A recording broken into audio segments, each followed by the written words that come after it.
Um, and let's start. So let's pick up where we left off on this journey of trying to figure out where does modern Orthodoxy come from? And we left you off with Isaac or Yitzchak Bernays. And I'll start with him again, but what I want to do is read something about him by that eyewitness, Moshe Frankfurter, who had been Rav Hirsch's grandfather, who started that first amazing school in Hamburg.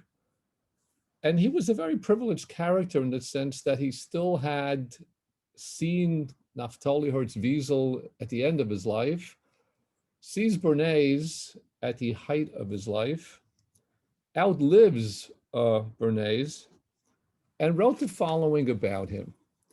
So bear with me again, and I'll try to organize them as, what should I say, as efficiently as possible.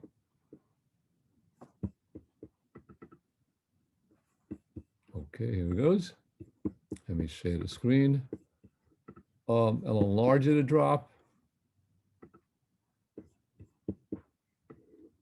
Let me read it. And this is a description of Bernays. Listen to this description, which is so like, wait a second, is he exaggerating here? And I'll translate.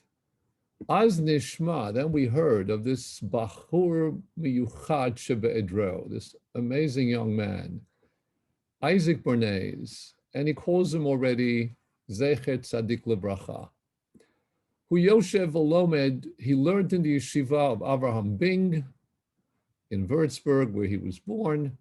And this fellow, Rach B'Shanim, rather young, only 25 years old, yet in comparison to the wisdom of older people, he's an elderly one.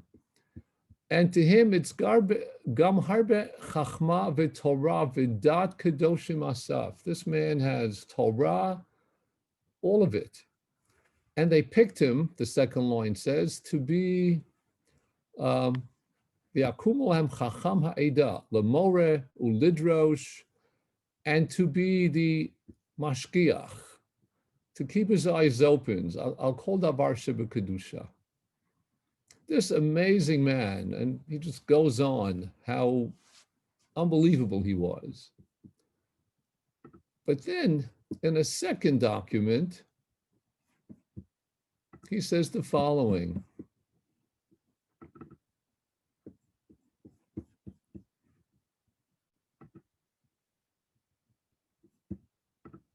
A few pages later, about Bernays again. This Amar HaMachaber, says the author, I, Moshe Frankfurter, with a broken heart. As great as this man was, what we saw from him was Rak Boser Velo Anavim. To put that in mildest terms, we've seen lots of unripe grapes, but not the full ripe grapes. What is he saying? And then he goes off for a second. Ma nedar habachur how this amazing young man, as he's sitting to be a rabbi, and he, again, his drashot are all over the place. He quotes everyone, the most amazing man, and well-versed in the sciences of everything else. And then he says something very interesting. He quotes the rabbis who say, Kol makom, anywhere where you find someone's greatness, when you find a point where someone has achieved fame through a particular talent, exactly in that place, you will find what he's chesrono, his weakness. And he quotes a Gemara. And then he says, Mirov gadlo, as great as Bernays was, lo hitzliach ligdor pirtzot hador. He was not able to close those breaches that the reform movement had made in Germany. And let me explain that for a second. And I would love to, but we're not doing it because then we'll never get to the point of some seeds of modern Orthodoxy. And you all have some rough knowledge, I assume, of how the reform movement comes into Germany. It arises in the early 1800s. In 1810, a fellow by the name of Israel Jacobson in one of the German cities opens up a temple. In this temple, there is a school.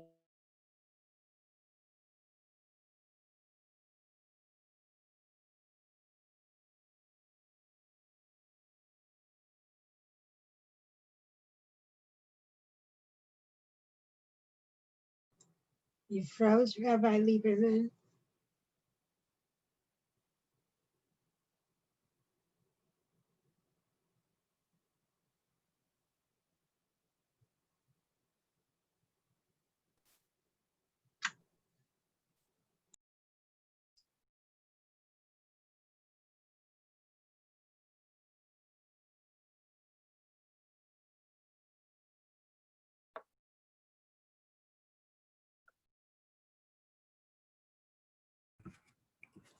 Something just happened that shouldn't have happened.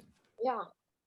But I'll go back. So we were discussing Israel Jacobson, who is the first reformer per se, not a rabbi, very wealthy person who decides to open a temple and a school and invites the local Christian authorities to the opening and reads a very beautiful letter in German, because Yiddish is not for us anymore.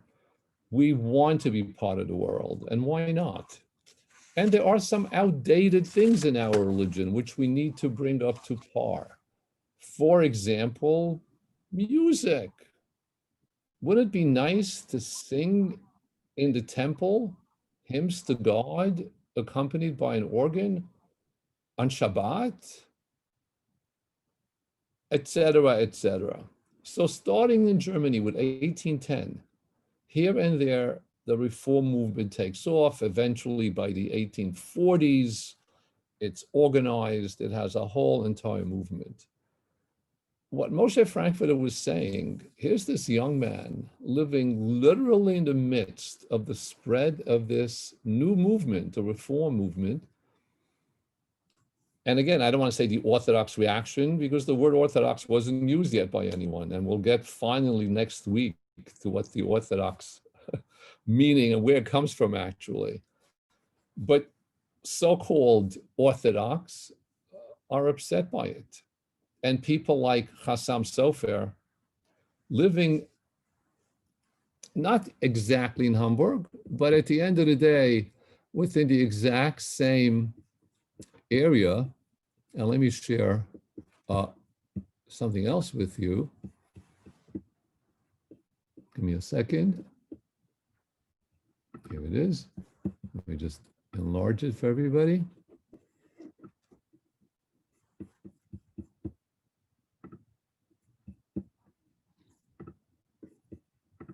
Now look at the title of this book, and it'll be very clear. Maybe I'll make it a drop bigger for the middle. Here is Eile Divrei Habrit.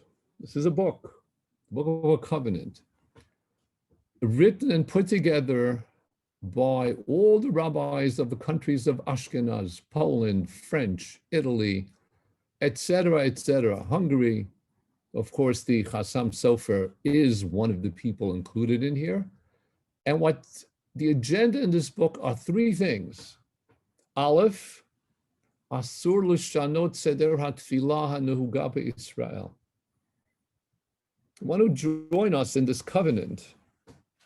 It is absolutely forbidden for any synagogue, any shul, any temple to change any part of davening. And notice how clear their boundaries were. Min birkot hashachar ad achar aleinu l'shabeach. Umikol shkein she'en ligro memenu. And let me translate. It is forbidden to change any part of the prayer service that has now become customary with the Jewish people from the beginning of the brachot that we say in the morning, the blessings right away, until after Aleinu, when prayer ends, nothing can be changed, and surely you can't take anything out. Not only that, two, asur leitpalel seder hatfilah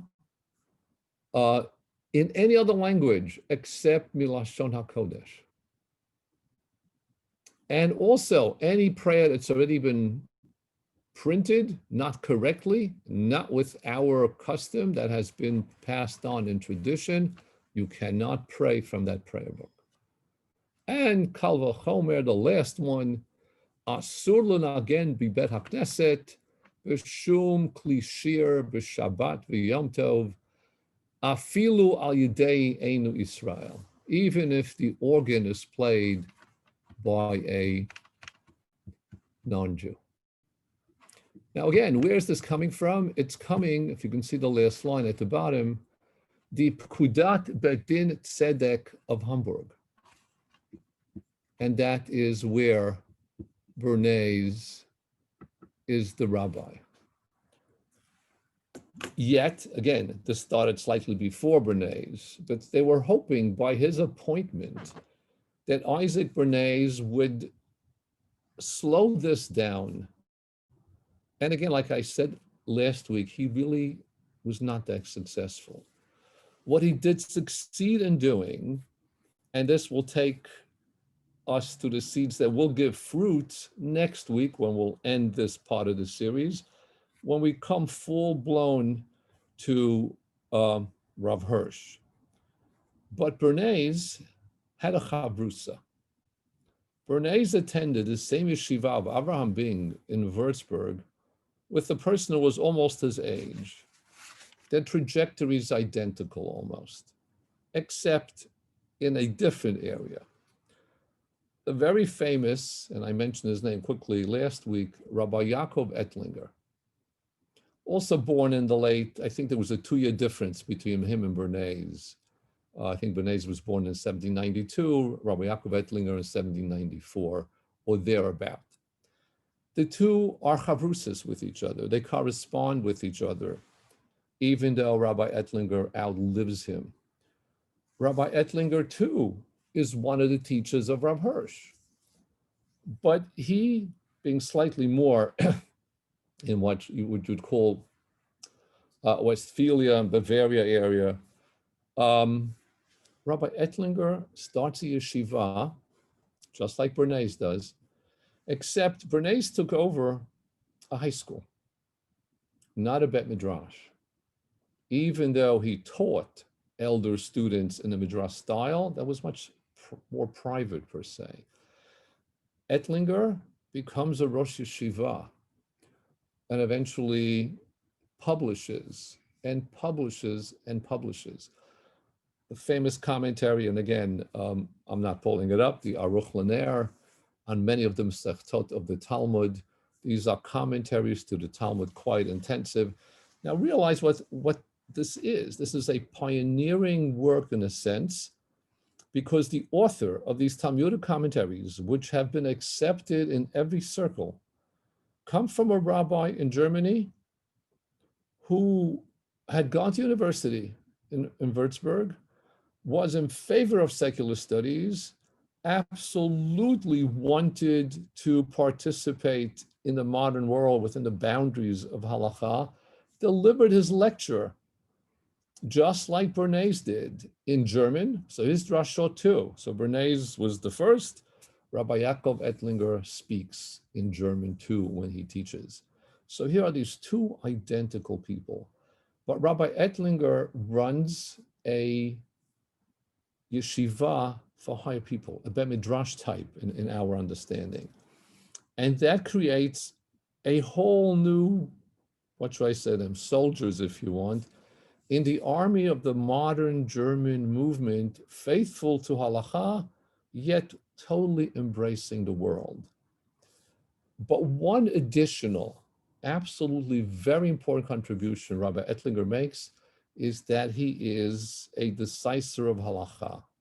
He is viewed as a posek. Not that Bernays was not asked halachic questions. He surely was. We know that. Except none survived. He did not publish. He did not write down. And it's almost like in our Jewish world, that academic, so to say, aphorism of publish or perish is very true. Bernays, what do we have from him? Now, I should point out, and let me see if I can find it. This is such a strange, call it historical conundrum, that you wonder, what can you do with this? So little has been written about it, and I'll explain it when I find it. It should be right about here. Here is an entry from the Encyclopedia Judaica, from the Jewish Encyclopedia of more than 100 years ago. And listen what I can look at the author's name. I'm not going to comment about them, but for those of you who know who they are. Okay, listen to what it says. Biblische, let's read it properly in the German. Der comes first, D-E-R, der Biblische Orient. Okay, listen to what it says here. A magazine of which only 2 numbers appeared in Munich in 1821, these being supposed to be edited by Bernays. Its subject, etc., announced, etc., to exhibit the spirit of the sacred books and their purity, clearlessness, etc., etc. Now listen to what they write about this, whoever these people were. Their Biblische Orient, whose style is dark, mystical, confused to a degree, speaks of mythology and the Bible. It betrays influence of Scheling's quaint philosophy. It speaks of, I don't know, not even sure what this is saying, looking with contempt upon Mendelssohn in this book. Boy, whoever wrote this was even more in favor of the reform movement and the latter. The Biblische Orient attracted attention, except no one knows who wrote this book. Now, I don't know if it was a book. When you read its description, some describe it as a pamphlet. Some describe it as 2 issues of a magazine that never went anywhere. Others describe it as 2 volumes, quite large. It is from the descriptions that I read of it. And again, there is no consensus to this day if indeed Bernays wrote this. Now, if he wrote this, and he denied it. Now, even though he denied it, historians like Gershom Shalom, Gretz beforehand, and a few others were positive that he had written this. Now, why did the author say it was dark? It's because in this book, whatever this thing is, it speaks of Kabbalah, and it speaks of a whole, so Bernays embraced Kabbalistic teachings. The people who wrote that particular little entry that's no longer available except in the old Jewish encyclopedia. An article is in Bernays, good article, I mention it, they're not sure what to do with it. An Israeli woman, Rivka Horvitz, has done some research. She wasn't sure if Bernays had written it. Everyone piped in, we don't know. Even if he wrote it, we're not sure he wrote it. But what you see in that book from its descriptions, which I've tried to get it, not lucky. I've asked people for it, whatever, just my own craziness, so you'll forgive me. It sounds like a very scholarly work on the entire Torah, where words were taken, the Septuagint was compared, Midrashim and Kabbalistic notions were mixed to explain Psukim, etc., etc. On the other hand, Ettlinger wrote his commentaries, but he also wrote something called Shelot Utshuvot, and he called it Binyan Tzion. And let me share that one with you. And one particular responsa, or responsum in singular, from, I'll give it to you in English because this one is available. And if you have not been experienced with Sefaria, you should absolutely, and you'll see it when I open the screen, not just like for the main, Tanakh or Talmud, there's so much more up there, and much of it has an English translation that you'll find nowhere else. So the Binyan Tzion, his entire Shelot and Shuvot, this is number 154, is published right up there in an e-form, of course, with a translation. So I won't drive you crazy with the Hebrew, but it pays to read the Hebrew. Here's the date, Tshuva 154. To the eminent, I'm not sure who this person is, Rabbi Mendel Friedlander, head of the rabbinical court in Gögen, Hungary, not sure how to pronounce that, Slovakia, Shela. Let's go to the English. Not long ago, he says, an incident came before me that will cause the ears of all who hear it to ring. In one of the villages in my domain live two Jews who regularly take business trips extending several days, leaving their wives alone in the house with their sons, daughters, and servants. One day, when one of the men went on his business trip, another man who came from Poland, this is to Hungary, with torn clothing, this man, who asked the wife for a place to lodge. The woman, who had always been extremely tzanua in the Hebrew, exceedingly modest, but whose piety was her folly. She was tufrum, and sometimes when you're tufrum, you'll see, took pity on him and gave him a place to sleep and also food to drink. And yet that guest did not eat from anything that had been alive, like an animal, no meat, drank nothing but water, and engaged in similar ascetic practices, afflicting himself with mortifications. All day, he sat shut in his room with a book in his hand, and also each night until midnight, upon which he would grieve over the Churban of the Beit HaMikdash. And when he slept, he did not lie on a bed or bench, but rather on the ground with rocks beneath his head. And each day, he would immerse himself in what they call a kalta mikvah of the river twice at the chilliest times. He behaved this way in the woman's house from Sunday, Parshat Truma, until Parshat Tetzaveh. And then we continue. But on Friday night, after the meal was over, and the children and the house servants all left the table and went to sleep in the other room, while that fraudulent man remained seated at the table, alone with the woman, he entered into conversation with her to the point that she asked, "Who are you? Where do you come from? Where are you going?" He replied, "I am an emissary of the Merciful One, and my name is Eliyahu Hanavi. I seek my brethren to gather them from the four corners of the earth, but this can only be told to the discreet." This woman, in her great foolishness, believed him. She went to sleep on her bed in the adjacent room, while that menace now still sat at his place. You can see where this is going. He studied a book until midnight. After midnight, he arose, tipped over to the bed where the woman was lying, woke her up from her sleep, and said to her, "Behold, I've traveled from one end of the earth to the other, and I found no righteous woman to compare to you who is worth to produce the Mashiach. The obstacle is your husband, who is not suitable for such. To that end, I have been sent from heaven to sleep with you. And in 9 months, you'll bear a son who will be Mashiach ben David. He will redeem Israel. And this is the sign that I, Eliyahu, am giving you.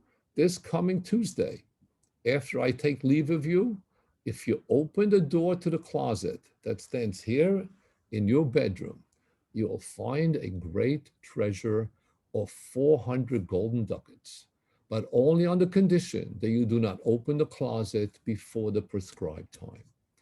thus spoke the adulterer to her until he seduced her, and then et cetera, et cetera. Of course, the question is, the husband comes home and immediately the story, like what's going on here? And of course, halachically, can he now live with his wife? Is he allowed to? In the end, going through all the possible sources, Rabbi Ettlinger considers this what we call an ones. She was forced into this. This is not at all done willingly, even though it was done willingly, but it was done willingly out of her religious foolishness, which she took so seriously, thinking this was her religious duty from God to have a child, et cetera, et cetera. Now, if one reads it, I picked this because it's super interesting and it just tells you, on the one hand, how society was thinking and what people are thinking. But here, this question comes from a rabbi in Hungary. It involves a person from Poland, but it goes to Rabbi Ettlinger in Germany. Because the respect that Rabbi Ettlinger received because of his interaction with the rabbis all over, not for a second did anyone say, oh, he's the one who went to college and he's the one who has the degree, he's the one who speaks in German, he's the one who appreciates and suggests people study secular studies. And this contrast between the two begins to show you how in the world of what we call halacha and the influence. And now I'll go back to a lecture that we spoke of a long time ago in Beth Jacob itself, and I'll repeat myself because I say this many times. Whoever rules halacha rules the Jewish world. The Jewish world at the end of the day is really the history of halacha. We respond to it. Whoever makes those halachic decisions that influence the majority of the Jewish people is where the actual power, I'll use that word advisedly.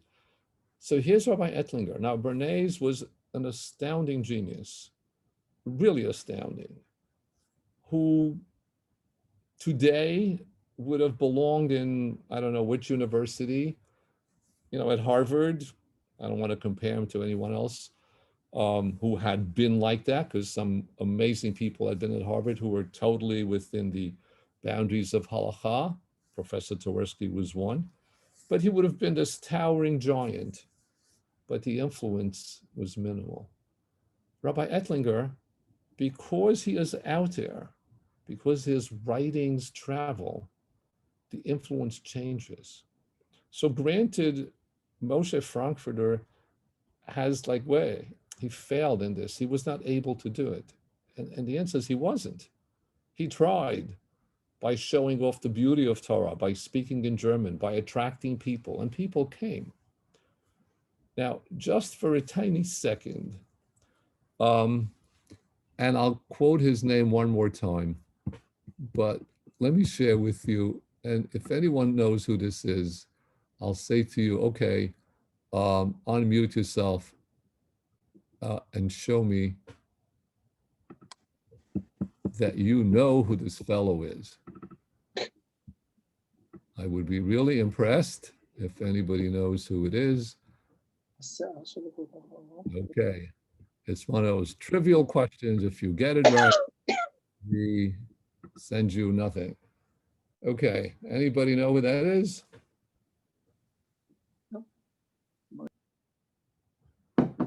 Okay, I didn't expect anyone to know. Mendelssohn. Who?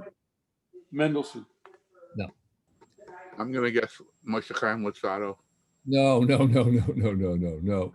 Okay, enough. Now you might not even know who it is, and I'm not thinking, oh, you should all know who it is, and I just made a fool of myself, which I do all the time. But help me out. Have you heard of Heinrich Heine? The famous German poet. Yes.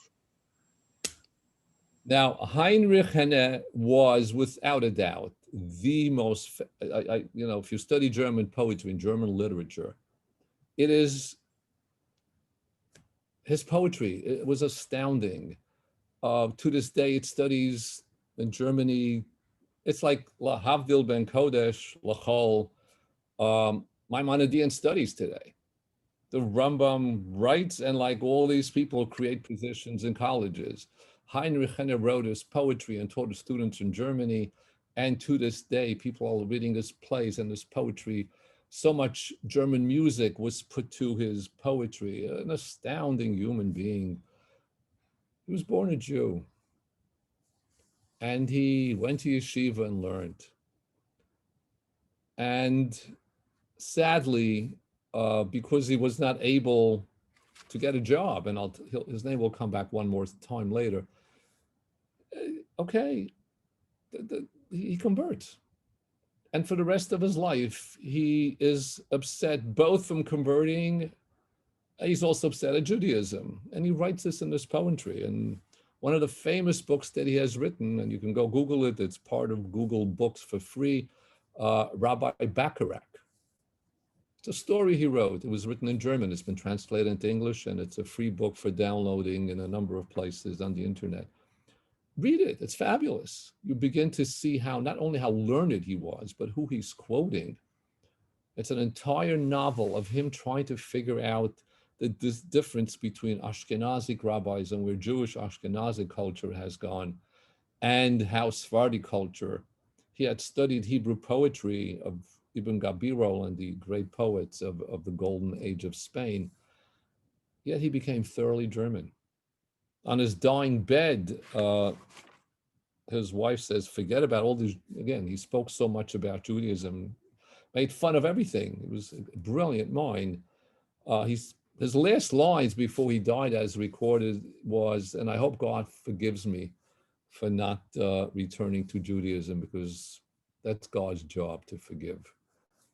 And then he passed away. He grows up in this environment too. So in Germany, what you have are, what should I call it? Fermentation of ideas. Jews for the first time struggling with modernity. People who are converting to Christianity. It's in Germany that we hear, it's an interesting case, but I'll just put it out there. We actually hear for the first time of a Jew who petitions is a better word, his Debetin, that he does not want to circumcise his son because he knows if he does, he will have no success in Germany. So he just doesn't want that. And the community should give him permission, because how could he go on and begin to see, at the same time, you have people like Bernays and Ettlinger and a few others, of course, we're not mentioning, who are beginning to realize, no, there's a way to work this out. And of course, the model for all this, and please remember this for next week when we put it all out there together, was Mendelssohn. Mendelssohn was the model, because Mendelssohn was the one who stayed within the boundaries of halakha. Granted, he lived most of his days in a secular world, the world of German philosophy, yet at the end of the day, he ate his kosher food, kept his Shabbat, and fasted all the fast days. People will look back to him and use him as a role model. Okay, remember that, because we'll need it for next week. But then what I want to share with you is, so leave Germany for a couple of seconds, but not really leaving Germany, because we need to speak of none other than Napoleon. Napoleon, if you remember, right after the French Revolution, a little bit of secular history, very superficially. French Revolution, of course, again, emancipation, which we read, if you remember last week, the very poignant statement of Mendelssohn himself, emancipation, that's like, forget it. I want toleration and some protection, I'll be happy. And soon after Mendelssohn had died, Jews in Germany here and there begin to be emancipated. But let's say hello to Napoleon, who basically conquers Europe, if you want, all the way from Portugal, Spain, through Germany too, become part of the Napoleonic Empire. Now, if you read historians who've written about the life of Napoleon, not the Jews, and Napoleon, that's a side point, basically credit him. Napoleon is the person responsible for all of modernity in Europe, for emancipation for everyone, education for everyone, state-run institutions, the ending of bureaucracy as far as royalties. It brings on a new world. Of course, once Napoleon is gone and every nation seeks to regain its nationality, Jews who are all over the world wonder too, where's our nationality? And suddenly it gives birth to political Zionism.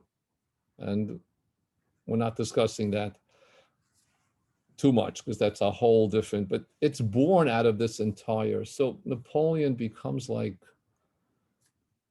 the statue you want to put up. All of Europe needs to bow down to Napoleon.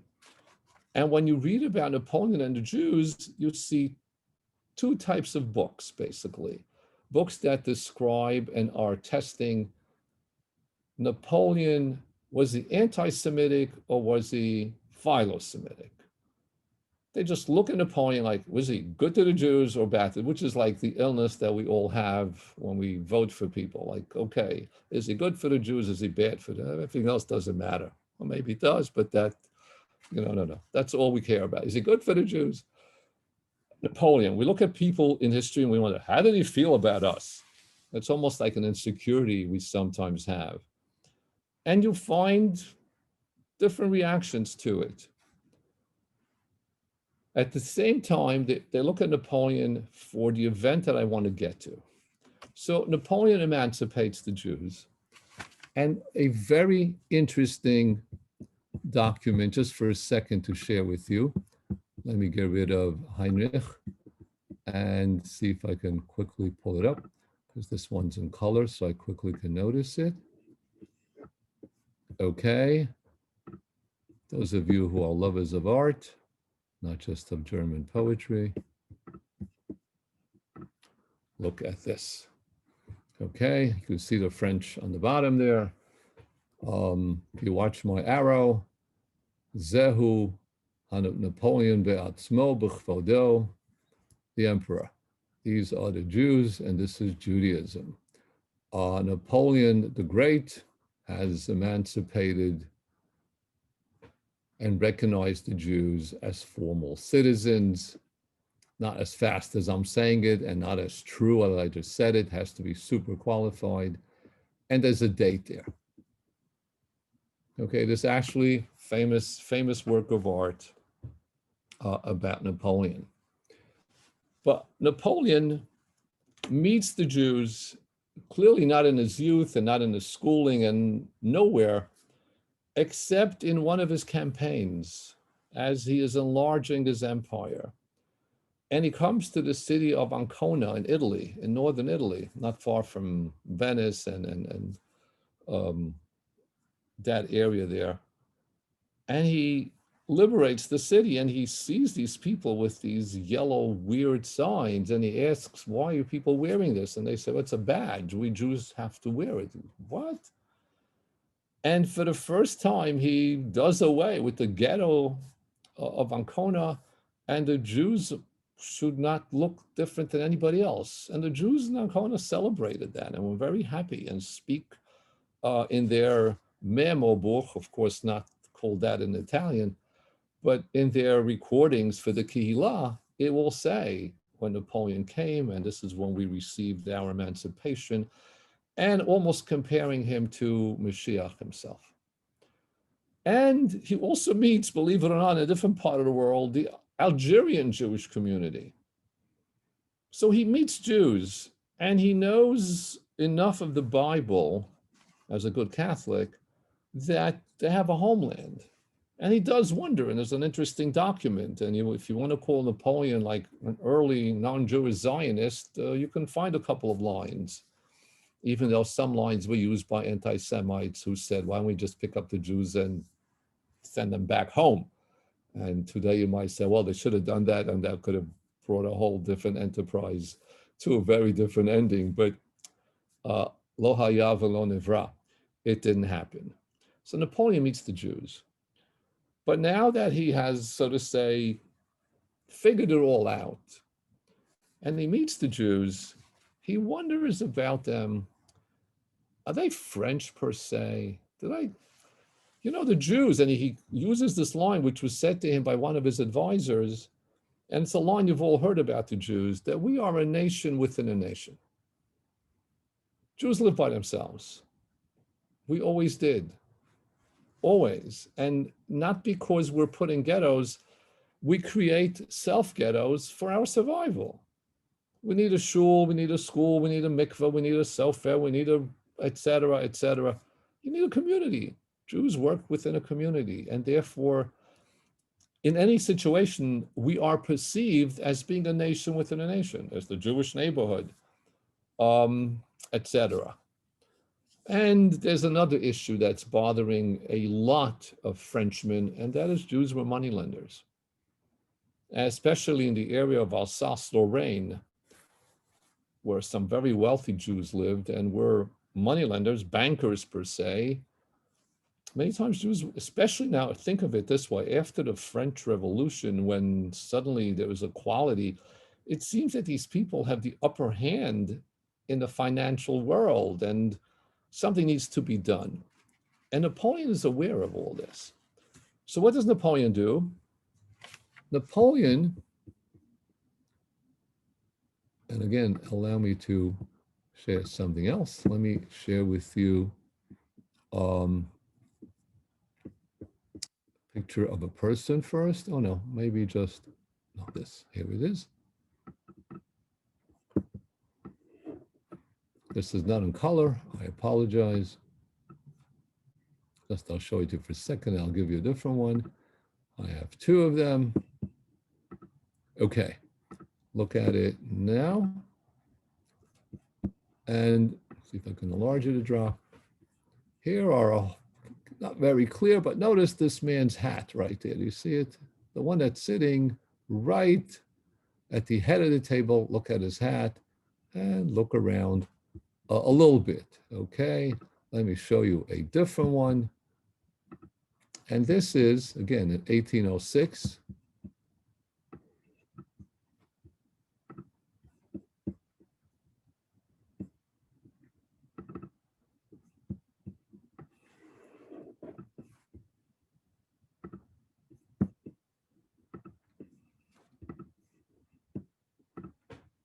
Okay. I again tell you, notice the hat. Okay, see that hat there? Very important. Notice Napoleon sitting here, a rabbi standing here. Some people have a yarmulke on their heads. Many don't. And then one more.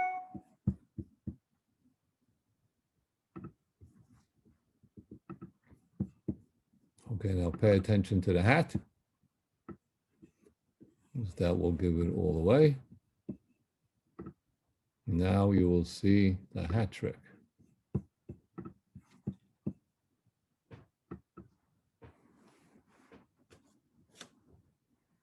Okay, there's the hat. This is Chief Rabbi of Strasbourg, Rabbi Yosef David Sinsheim, a great posek, born in the early, middle 1700s, dies in 1812. Now, why is he important?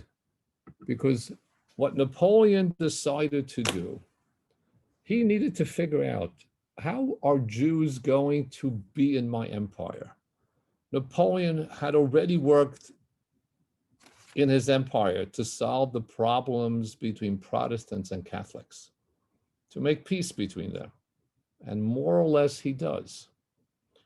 But what about the Jews? How can we work out what we need to do with them? So without skipping over all the civil steps in what now it takes to run an empire, Napoleon decides, with the help of his entire, pamalia, if you want, or family of people, to put together a group known as the Jewish Notables. Let's get the most important Jews. They're handpicked. They're not voted. No one's sending them. And pose questions to them. And then skipping to the main point, once we put these questions to them, let them debate and let them answer them. I want a document from them. But I've also heard that when Jews argued in the old days, they had a Sanhedrin, and Sanhedrin solved their issues. So I think that I am calling a Sanhedrin. And Napoleon, in 1806, convenes these Jewish notables, about 113 of them, and poses to them the following 12 questions. And here we need to slow down and pay attention. Okay, let me just share this with you. Take pen, pencil, crayon, and I expect your answers within a month, because you are now deputized as the Sanhedrin of Napoleon. Is it lawful for Jews to have more than one wife? Is divorce allowed by the Jewish religion? Is divorce valid? How does it play with the civil divorce? Now, whoa, look at question 3. May a Jewess marry a Christian? And may a Jew marry a Christian woman? What's going on here? I want you to be French citizens. I want you to marry French women. In fact, in Napoleon's head, he wanted to impose that every third Jewish marriage should be a mixed one. Question 4, in the eyes of Jews, are Frenchmen not of the Jewish religion considered as brethren or strangers? Flip that question and say, in the eyes of Jews, are Americans not of Jewish religion considered brethren or strangers? What conduct does Jewish law prescribe towards Frenchmen who are not Jewish? Do Jews born in France and treated by the law as French citizens acknowledge France as their country? Speak of dual citizenship. Who elects the rabbis? What kind of power to enforce do these rabbis have? What judicial powers?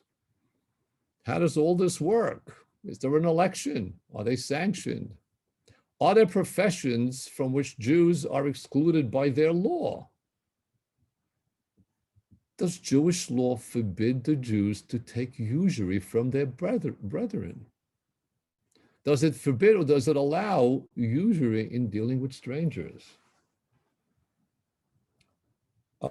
He doesn't say it this way, but it's like, Rabotai, you know, the Nichbedei Shel Ha'edah, notables, figure it out. And I want a document. And believe it or not, we do have all the records. They have survived, they've been translated. You can find them online probably. How does this work? Because who's here? So how should I put this? You've seen the Knesset in action, right?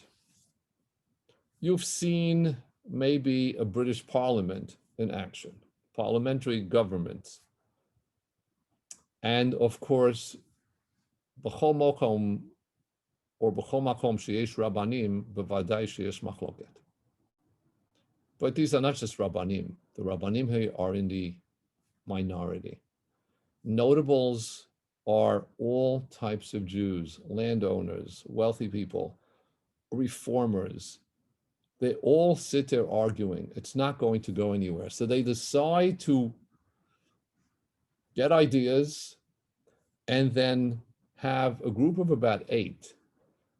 And these 8, 3 alone were rabbis. And of course, you saw the chief rabbi of the Sanhedrin, Rabbi David Sinsheim, who has written a halachic work, who was quite famous, who corresponded this entire time about this affair with rabbis across Europe how to answer some of these questions.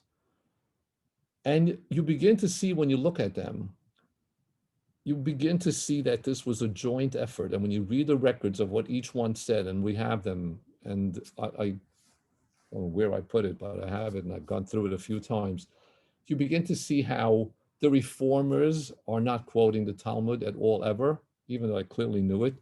They're quoting biblical verses. They're going back to the psukim.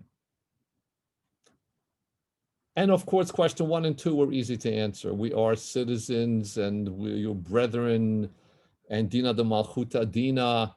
The question on marriage is the most difficult one. The reformers, okay, the time has come to join the nations of the world and marry with the others. Nowhere in Torah does it explicitly say that. It speaks of the nations of Canaan one cannot marry. Biblical law allows it. But then the rabbis clearly say, well, wait a second, there's no way we can answer this just with that. We need to, and the answer is couched in a way where, what should I call it? A Talmudic chidush. We do consider the person who intermarries still Jewish. Afal pisha chata, they didn't quote that, but that's what they meant. Israelhu, a Jew, even though he might sin, the most horrible sin remains a Jew in the eyes of halacha. But when a Jew marries out of faith, and I'm making the answer as firm as possible, because it is no different than when a Catholic priest would take a spouse. And of course, point is, if Catholics don't have to marry and cannot by their religion, then we too are not running out to intermarry. And this document is presented to Napoleon. And sadly, what happens is almost the opposite for a while, which is that they're granted emancipation, very limited emancipation. The church is not very happy that that is happening. So it's a weird freedom that Jews have. They're considered Frenchmen, but they're not fully. And then you must have heard in history of the infamous decrees of Napoleon. One of them is that famous one when he suddenly canceled all the debts of interest, call it of usury or of interest owed to the Jews, which broke the Jewish community. For the next 3 years, all debts were canceled. No one had to pay back. That bankrupted the Jewish community in many places. It's a whole different lecture of all that. And then sadly, or not so sadly, after this great Napoleon, and he dies in 1821 roughly, nations begin to want their freedom back and break away from this rule of Napoleon. But what I want to share with you is something else. In Germany itself, going back to Germany, there are two events that shape the future. One is major, but it's minor. One is minor but becomes major. What is major that becomes minor? And just wave to me if you know what I'm saying. Have any of you heard of the HEP riots? HEP riots. They happen in Germany, in the very country that had already granted Jews emancipation, in the very country where Jews were now beginning to try to figure out how can we get into the society. In 1819, in the month of August through October, the HEP riots begin. Major cities in Germany, Jews are attacked, Jews are killed, homes are broken into, Jews flee, leaving over. And let me share with you one other work of art, if I can find it. And believe it or not, people have actually analyzed it and written about it. If any of you remember, there was a novel by Amos Alon called The Pity of It All. Anybody remember that book? He describes this in there. But here it is. Look at it carefully. This is in Frankfurt. Okay, you can't see it very well, but here's one woman pouring hot water or dirt or whatever. Here is another woman with some kind of a stick or a broom or something hitting a Jew. Here is this gentleman who has been described as, I don't know why, either as a pharmacist or like some with a stick in his hand beating up the Jew. You can't see it. He's actually wearing a tallis, but it's not that clear. And how could this happen in Germany? One of the older statements of the Reform movement, David Friedlander, who backed up, if you remember, who was one of the backers of that school in Berlin, the Freie Schule, who backed the author, you remember, Shaul Berlin, who had written that forgery, who was such a pioneer and spent his life giving money for the Reform movement. When he heard and saw these riots, he said to him something that German Jews, and I don't have to say more, here they wanted to be so much a part of the society, and this very society turned against them. They were so disappointed. Now, l'kaf zchut, there were Germans, not a lot, but they were influenced that this is not right. We can't do this. The police supposedly did try to step in to stop the rioters. You always hear that. Yes, and people wrote things and saying this is not proper, we shouldn't do this. We were moral, ethical Germans. Yet when you read the majority of what was being written against the Jews, they're stepping into German culture, did not at all give them any more respect, any more appreciation for who they are. That hatred, which might be centuries old, was not that easily eradicated. And the other event, which I'll just mention, because we're almost out of time, is a minor event when it starts. It becomes a major event. And you all know what it is, but I'll describe it at the beginning of next week's lecture, which is the Wissenschaft das Judentum, the beginning in Germany of the scientific study of Judaism. How that starts and what it does, almost not noticeable.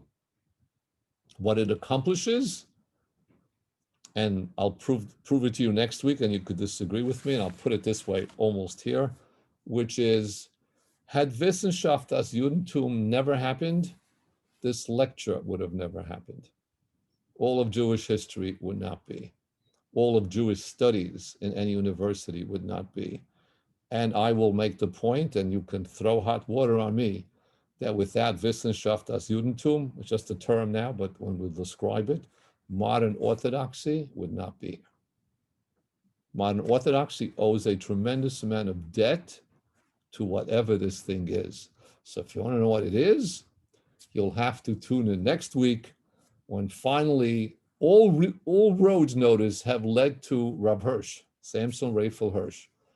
And what he begins to plant, again, coming after and on the shoulders of Rabbi Ettlinger and Rabbi Bernays, becomes a first attempt at something called modern Orthodoxy. So thank you so much, and be well, have an amazing week, and good to see everybody, and stay healthy, and Mashiach should come, so next lecture should be in Yerushalayim Ir HaKodesh.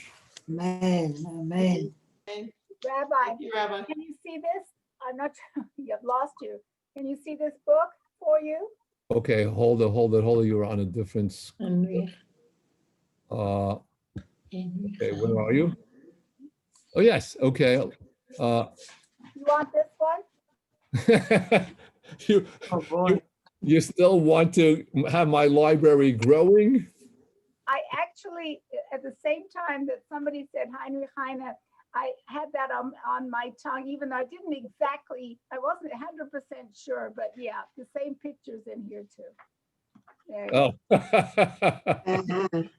Oh. Whoa, okay.